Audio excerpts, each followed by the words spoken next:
This is Keith Fraser for Seconds Out. We're here at the press conference for Tyson Fury's comeback, and I'm here with Christian here. He is the strength and conditioning coach and trainer of Tyson Fury, and I've got to say, seeing Tyson at the press conference here, he has done a great job. Christian, thanks a lot for taking the time out to speak to us. Tell me, how did you work such a fantastic job? To be honest, it's just been a slow, steady progress over 6 months, with the sort of target with plenty of time in mind, and we've tried not to rush him. We've held him back at times. We've got a good team in place. He's got a very good nutritionist, Greg Marriott, and obviously with Ben doing the bulk of the boxing training, a little bit of strength conditioning thrown in. He's just slowly and steadily over 6 months, literally week by week, just lost initially the body fat, and then just got fitter and fitter from there.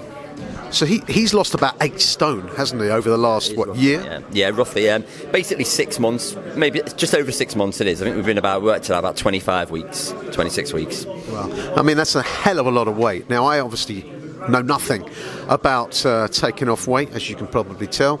But in all seriousness, when you take off weight that quick, how does that affect your strength? Because I would have thought if you take off weight too quickly, it would affect your strength. Perhaps you can just give us a bit of detail about that. No, I mean, you're right. If you lose weight too quick, you will lose lean mass as well as body fat. But that's why we've done it over 6 months and not tried to cram it into 12, 14 week camp. The bulk of his fat loss was done in the first sort of 10, 12 weeks, first 3 to 4 months, where his training intensity was relatively low. It was fairly moderate intensity training. Once the bulk of the body fat was off, then we increased the intensity. But he's done every facet of training. He's done strength work, obviously loads of cardio work, and he's done it with a variation in diets depending on what phase of his training he was at. When you look at the heavyweight scene of boxers, obviously we saw David Haye, who looks like a tremendous physical specimen, going into the ring, and did so against Tony Bellew a few weeks ago, but then lost to the man who himself admits is not the same athlete that David Haye is. You would probably say that Tyson is similar to Tony Bellew. So how do you compare, as athletes, Tyson Fury with someone like Anthony Joshua? Well, bodies don't make athletes necessarily anyway. I mean, as you say, you look at the fight with Bellew, and he didn't look the athlete compared to his opponent, but yet he looked the fitter and the stronger man in the ring. Tyson's got unbelievable VO2 max as well, which is irrelevant of how much muscle mass you have on you. His VO2 max is huge. That's why he was talking today about. Can you explain what that is, of course? It's basically the volume of oxygen you can hold in your lungs. So he's very good at endurance activity. And it's a 36-minute fight. It's not a sprint. How many endurance athletes are loaded with muscle? You think of an endurance athlete, you think more of a Mo Farah. Boxing, uses all elements. So there's obviously an elements of power, there's elements of speed, there's elements of strength. Tyson's a very broad athlete.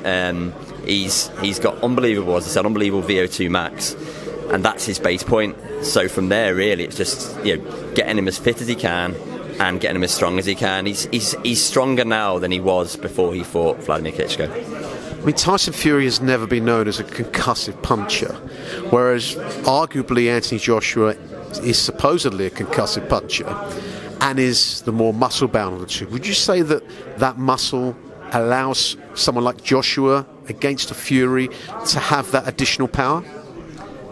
Not necessarily. I think it's fighting styles as well, and different opponents. If you look at Tyson's fights, Tyson's more of a. Tyson loves boxing. He's more of a.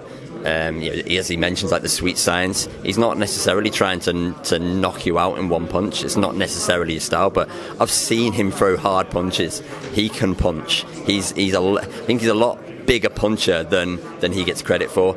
And he's only really maturing now. He's 29 now. He's physically mature.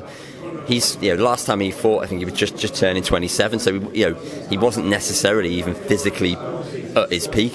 Whereas now he's coming to that age as a heavyweight where he will be at his physical peak.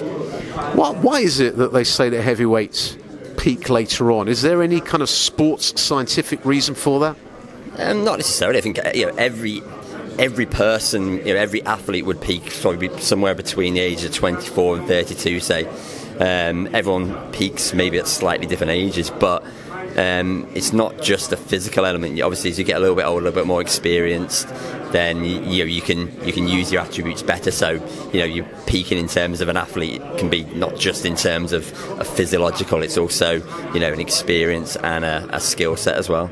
Well, it's great to know that I haven't peaked yet, but going forward, because obviously if he wins on Saturday night, which everyone is expecting him to do, he's going to have one eye over the next year or so with fighting for world titles and winning them. Once this fight is over, I don't know what Frank Warren has in terms of lined up for Tyson. But moving forward, how do you keep that momentum going? Because, of course, you don't want him going off the rails after this fight. You want him to keep the momentum going. Have you got all that planned? Yeah, I mean, we've talked about, a relatively short rest and getting back into it, basically. It depends on dates, things like that, because you can overtrain. You can, if we went straight back into it full tilt and there wasn't a fight for another 25 weeks, then, you can boil over. You can overtrain. So really, it's just a case of just ticking over until you get an exact date, and then just targeting that date. So it's important to keep it on a simmer. Well, I'm fascinated by what you've done. I think you've done a great job from looking at Tyson in this press conference. I wish you the best of luck, and I hope good things happen for you and your man. Brilliant. Nice to see you. Thank you. This is Keith Fraser for Seconds Out.